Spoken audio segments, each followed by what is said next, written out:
안녕하세요. 반갑습니다. 이환호입니다.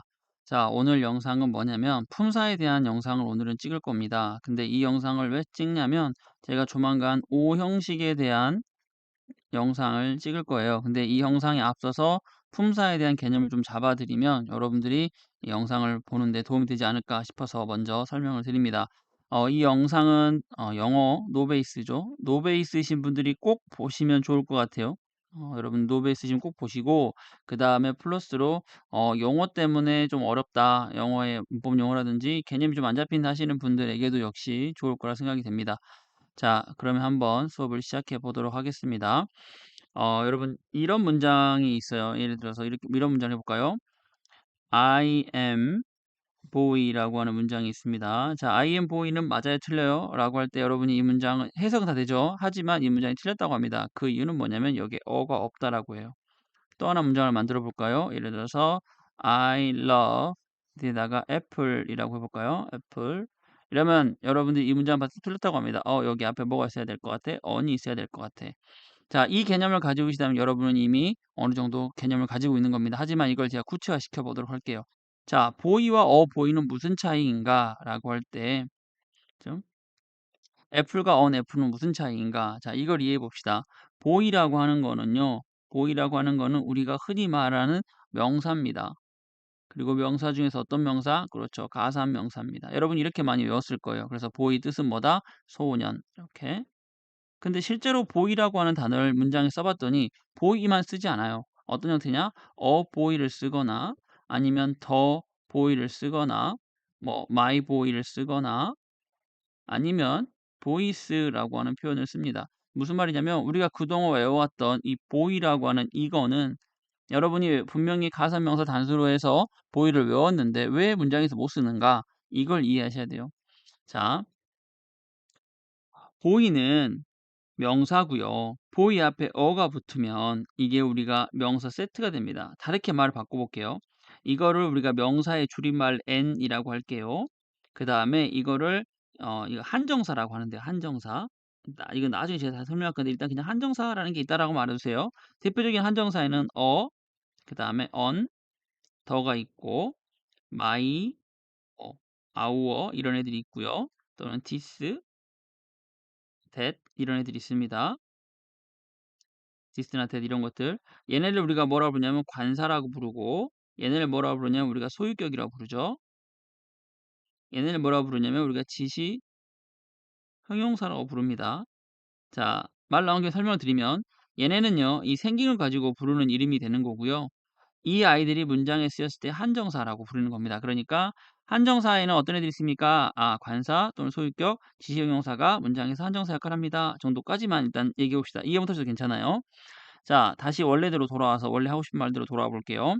자, 여기서 보이와 이렇게 있습니다. 그럼 어는 뭐냐? 한정사라는데 얘는 D라고 해볼게요. 그래서 이 둘이 합쳐지면 뭐가 되냐면 이게 NP가 돼요.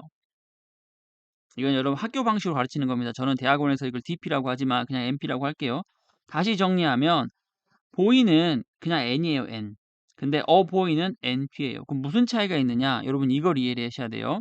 예를 들어서 주어 역할한다 또는 목적어 역할한다 또는 보호 역할한다 이런 말 많이 들어봤잖아요. 뭐가? 어떤 품사가? 그렇죠. 명사가. 그러면 여기서 명사가 주어나 목적어나 보호 역할한다라고 하는 거는 N일까요? 아니면 저기 있는 NP일까요? 그렇죠. NP입니다. 그래서 NP가 결과적으로 보어나 목적어나 주어 자리에 활용이 돼요. 다시 말로 하면 명사인 보이는 혼자서 주어나 목적어나 보호 자리에 들어갈 수가 없다. 그럼 어떻게 돼야 돼? 보이나 여기 나와 있는 방금 썼던 이런 형태로 만들어져야만이 주어나 목적어나 보호 자리에 들어갈 수가 있다는 겁니다. 지금 제 말 이해되시나요, 여러분? 자, 다시 정리를 한번 해드릴게요. 그럼 이거 설명드렸네. NP가 뭔가? NP는요 약자죠. NP는 뭔지 알겠죠? N은 뭘까? N은 명사로 noun이라고 하죠. 그 다음에 P는 phrase라고 그래요. phrase. 그래서 NP입니다. 그 NP만 있는 거 아니죠. 여러 가지 P들이 있어요. 일단은 그냥 NP만 봅시다. 그 NP는 한국말로 뭘까요? 한국말로 이거를 명사구라 그래요. 한국말로 뭐라고요? 명사구. 명사구 많이 들어본 것 같죠? 일단 이렇게만 알아둡시다. 자, 다시 한번 또 하나 만들어 볼게요. 자, 아까 이것처럼 이런 문장을 해볼까요? 만약에 I need, 그죠? I need house. 이러면 우리가 누가 봐도 이 문장은 틀렸죠. 왜 틀렸을까요? 여기에 뭐가 없습니까? 그렇죠. 어나 더가 없죠. 아니 뭐 히스테리 되겠어요. 그의 하우스 집 필요하다 할 수 있겠죠. 자, 여기서 우리가 알 수 있는 건 뭐냐면 이 문장을 분석을 한번 해볼까요? 이 문장을 분석을 해보면 여기 나와 있는 I는요 우리가 주어라고 하겠고요. need는 동사라고 하겠고요. 그 다음에 중요한 게 house가 목적어인데 이렇게 하면 안 돼요. 어떻게 해야 돼? 요렇게 해서 목적어로 불러야 됩니다. 이해되시나요, 여러분? 그러니까 무슨 말이냐면 house가 목적어가 아니라 이렇게 세트가 됐을 때 a house거나 the house거나 his house일 때 비로소 목적어가 된다라는 거죠. 그러면 여러분이 이제 다시 한번 정리를 해볼까요? 읽어볼까요? 예를 들어서 house is big. 이건 뭐 이 정도는 해석이 되겠죠? 그러면 이 문제가 맞아요, 틀려요? 해석은 되죠. 집이 크다. 그런데 이건 틀렸다고 해야 돼. 왜 그럴까? house는 혼자 쓸 수가 없어요. 가사면 단수거든요. 그럼 앞에 뭐가 필요해요? 그렇죠.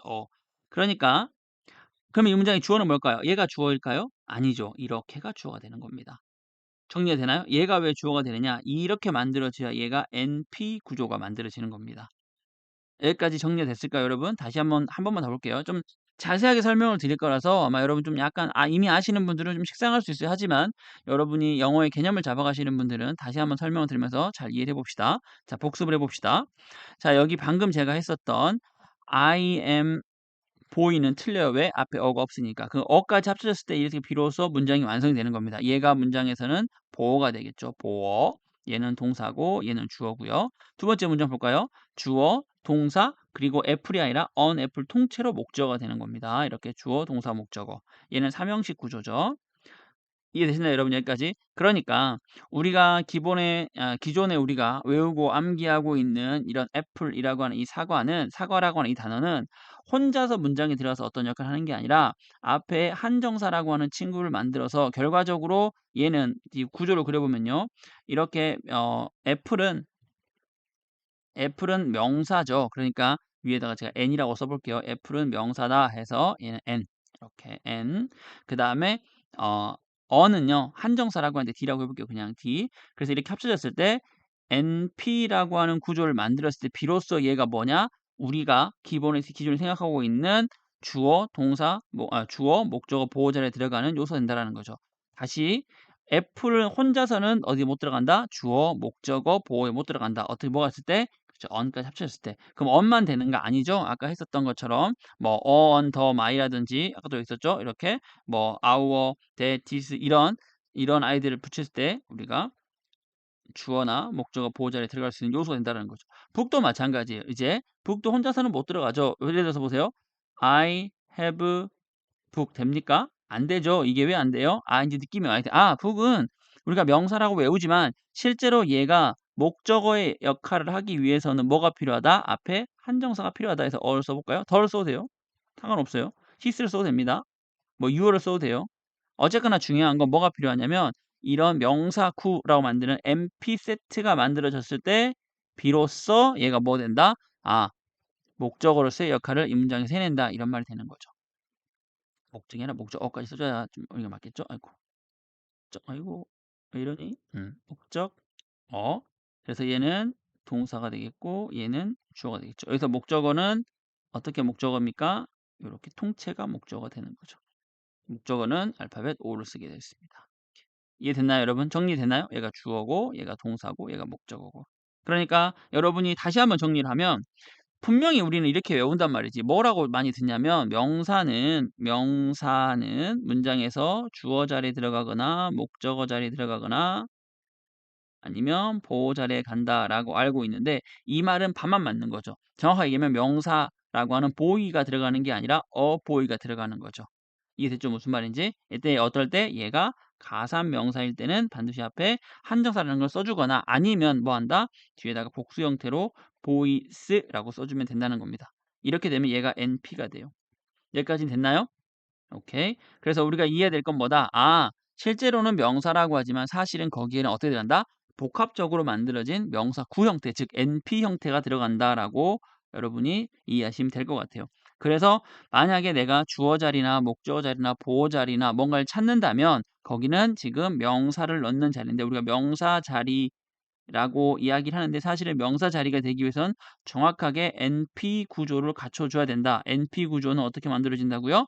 우리가 일반적으로 외우고 있는 명사에다가 복수형을 만든다거나 아니면 앞에다가 우리가 알고 있는 명사를 한정사라고 하는 언더 이런 말 배웠죠. 얘를 같이 쓴다거나 아니면 어떤 형태? 처음부터 얘가 불가산 명사면 혼자 쓸 수 있습니다. 그러면 이제 옵션이 세 가지죠. 명사를 복수형으로 만든다. 그럼 이 두 가지 공통점은 뭘까요? 그렇죠. 가산 명사다. 가산 명사라면 복수 형태로 만들어 쓴다거나 아니면 앞에다가 한정사를 넣어줘가지고 이렇게 세트로 만들어야 된다. 그래야만이 어디에 들어갈 수 있다? 다시 얘기하지만 주어, 목적어, 보호 자리에 들어갈 수가 있다. 혼자서는 못 간다. 그리고 불가사는 혼자 갈 수 있다. 그럼 여러분 사실 명사 정리는 끝이에요. 그러면 이제 정리되겠지. 명사는 명사는 다시 정리하면 아까 똑같이 써볼게요. 주어나 목적어나 보호자리 들어간다. 이 말은 반만 맞다 그랬어요. 그래서 사실은 이 명사라고 하는 게 우리가 외우고 있는 그 개념의 명사 하시면 안 돼. 어떤 명사? 만약에 가산 명사라면 두 가지가 있습니다. 어떤 명사, 가산 명사는 단수형이 있고 그 다음에 복수형이 있겠죠. 그 다음에 불가산 명사가 있어요. 가산과 불가산에 대한 건 여러분 어떤 거냐면 그냥 언어의 규칙이에요. 이 단어는 우리는 가산을 쓰겠다. 이 단어는 불가산을 쓰겠다라고 영어 사용자들이 오랫동안 써온 습관입니다. 그래서 그냥 그대로 여러분이 암기를 하셔야 돼요. 자, 불가산 명사가 있겠지. 그래서 불가산. 그래서 가산 명사의 단수 형태라고 하면 앞에다가 한정사라고 하는 친구가 필요한데 한정사의 대표적인 예가 어라고 할게요. 그럼 보이 형태가 만들어져야만이 어디에 들어간다? 그렇지. 이제는 정리되시죠? 주어, 목적어, 보호자에 들어갈 수가 있다. 보이는 못 들어가요. 보이 형태가 돼야 돼. 아니면 대신에 다른 게 있어요. 뭐가 있을까? 더도 쓸 수 있고요. 그 다음에 뭐 히스 아니면 뭐 my 또는 this를 쓸 수도 있고요. 뭐 여러 가지 형태 쓸 수 있습니다. 보이니까 뭐 단수 형태와 함께 쓸 수 있는 친구들은 다 됩니다. 그 다음에 뭐가 될 수 있습니까? boys 복수 형태인 boys 형태가 만들어졌을 때 마찬가지 주, 목, 보 자리에 들어갈 수가 있죠. 불가사는 그냥 들어갈 수가 있습니다. 좀 정리됐나요, 여러분? 자, 그러면 이 두 가지 차이를 아시겠죠? 위와 아래 차이는 뭘까요? 얘는 앞에 어가 붙어 있네. 그럼 무슨 말이에요? 여러분이 항상 단어를 외울 때 얘는 가산이다라고 같이 외우시면 되겠죠. 그러면은 문장에 쓰일 때 앞에 어나 언을 쓴다라거나 아니면 더나 이런 것들이 필요하다라고 이해하시면 되겠고 여기 아래에 있는 애들은 필요 없네요. 얘네들은 뭘까요? 그렇지. 얘네 공통점은 전부 다 불가산이다. 이렇게 이해하시면 되겠습니다. 그래서 명사는 크게 세 가지가 있다. 문법적인 거예요. 여러분 의미를 얘기하는 게 아니라 문법적인 겁니다. 문법적으로 일단 크게 가산과 불가산으로 나뉘고요. 가산 명사는 단수와 복수 명사로 나뉩니다. 자, 단수 형태는 반드시 혼자 쓰는 게 아니라 뭐랑 같이 쓴다? 한정사를 쓴다. 근데 한정사는 어만 있는 게 아니라 더도 있고 히스도 있고 마이도 있고 디지도 있고 뭐 여러 가지 되게 많아요. 그 한정사에 대한 내용은 다음에 제가 한번 다뤄볼게요. 어쨌거나 중요한 건 뭐다? 보이 혼자서 우리가 외웠던 보이 혼자 쓰는 게 아니라 한정사를 합쳐졌을 때 비로소 한 세트가 만들어진다. 보이스 마찬가지 한 세트가 만들어지고요. 그 다음에 불가산 명사는 어떻게 한다? 그냥 쓰면 된다. 그래서 가산 단수는 한정사와 함께 복수는 뒤에 s를 붙여서 불가산은 그냥 어디 자리에 들어간다? 주어나 목적어나 보호 자리에 들어간다. 여기까지 정리됐죠? 하나만 더 설명을 드릴게요, 여러분. 여러분 여기까지 이해하셨을 거라고 믿고 하나만 더 추가로 설명을 드려볼까 하는데요. 어떤 걸 할 거냐면 자 이렇게 봅시다. 여러분 혹시 관, 부, 형, 명 이런 거 들어본 적 있나요? 관부형명? 아마 이걸 토익 공부하거나 여러분 중학교 때 영문법을 배웠다면 저희 때는 그랬어요. 우리 때는 했는데 지금 모르겠네요. 우리 때는 배웠었는데 요즘은 안 배우나? 자, 뭘 얘기하는 거냐면 이게 제가 계속 볼게요. 관은요. 관은 관사, 부는 부사, 현은 형용사, 명은 명사입니다. 그래서 예를 들어서 어떤 여기가 문장을 만들고요. 이렇게 볼까요? 예를 들어서 빨간색으로 만약에 will come tomorrow 아이고, 이렇게 해서 내일 온다 이렇게 한다 그러면 여기 주어를 넣어라라고 하는데 예를 들어서 이렇게 할 수 있겠죠. 그죠? 이렇게 할까요? very 그냥 막 만들어 볼게요. tall boy will come tomorrow죠. 자, 얘가 동사가 되겠고 얘는 뭐 그냥 부사입니다. 얘는 일형식이에요. 일형식 동사. 얘는 그냥 부사. 자, 여러분 정리를 해봅시다. 이 문장 분석해 볼게요. 분명히 여기서는 우리가 일반적으로 보이가 주어인데 아니에요. 보이가 주어가 아니라 주어는 이렇게 한 세트가 주어가 됩니다. 그럼 여러분이 좀 여기서 팁을 얻을 수 있겠죠. 어떤 개념이냐? 한정사가 있고 뒤에 명사가 있다면 이렇게 둘이만 한 세트를 만들어줄 수 있죠. 어떤 식으로? 그냥 보이 이렇게. 근데 중간에 뭐도 낄 수 있다. 중간에 그렇죠. 중간에 여기 중간에다가 내가 필요에 따라서 수식 어도 끼워 넣을 수 있다 이런 말이 되죠. 그렇더라도 결과적으로는 이렇게 한 세트가 되고 이 세트를 아까 제가 뭐라 불렀죠? 그렇죠. NP. 이렇게 해서 NP 한 세트가 문장에서 주어나 목적어나 보호 역할을 해낸다.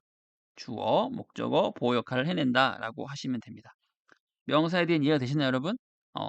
어, 짧게 설명을 드릴 생각은 없었고 원래 좀 더 길게 하려고 그랬는데 이 정도면 여러분이 충분히 이해할 만큼 설명을 드린 것 같아요.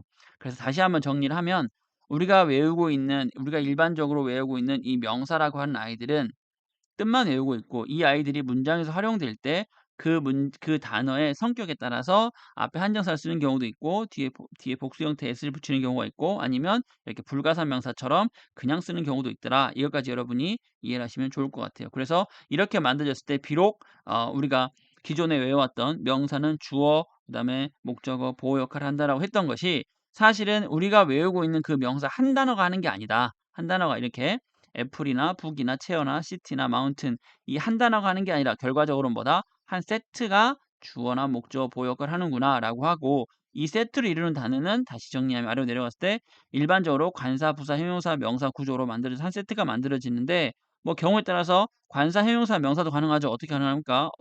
톨, 보 이것도 가능하죠. 어떻게든 이렇게 관사와 명사 또는 경우에 따라서는 이렇게 만약에 복수형이라면 그냥 톨 보이스도 가능하겠죠. 톨 보이스도 이렇게 어쨌거나 우리는 명사 세트를 만들었을 때 비로소 얘가 주어, 목적어, 보호 자리에 들어간다 정도까지만 여러분이 일단 알고 계시면 될 것 같아요. 이해되셨나요? 오케이. 자, 명사 설명 여기서 마치고요. 다음 강의에서는 동사에 대해서 동사가 가지고 있는 문법적인 요소들을 가지고 한번 이야기를 해보도록 하겠습니다.